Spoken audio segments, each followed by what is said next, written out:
વાત કરીએ વાપીની તો વાપી જીઆઈડીસીમાંથી કેમિકલ વેસ્ટ ઉપાડનારા ભંગારીઓ કરવડ પંચાયતના શરણે જળ જમીન જંગલને મોટા પાયે નુકસાન થઈ રહ્યું છે।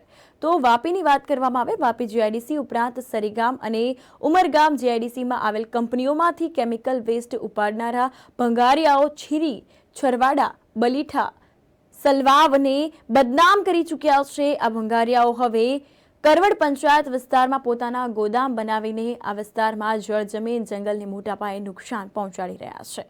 તો આ ગેરકાયદેસર ગોદામો પર્યાવરણને નુકસાન પહોંચાડવા સાથે જ માનવ જીવનના આરોગ્ય સાથે પણ ચેડા કરી રહ્યા છે। કરવડ વિસ્તારમાં હાલ મોટા પાયે ભંગારિયાઓએ ગોદામ બનાવ્યા છે।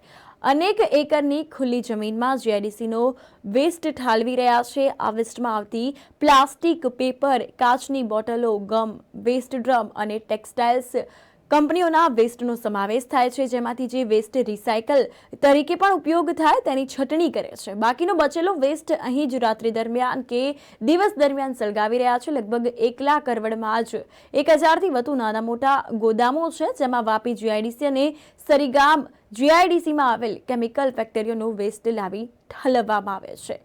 ફાર્માસ્યુટિકલ કંપનીઓની બોટલો સહિતનો જથ્થો ઠાલવી તેના ટુકડા કરવાનો દીકતો ધંધો ચાલે છે। પ્લાસ્ટિક કંપનીઓમાંથી પ્લાસ્ટિક લાવી તેના ટુકડા કરવા, પાવડર બનાવવો, પ્લાસ્ટિકના દાણા બનાવવા જેવી પ્રવૃત્તિઓ કરવામાં આવે છે, જેથી આ વિસ્તારના જળ જમીન જંગલને મોટા પાયે નુકસાન થઈ રહ્યું છે।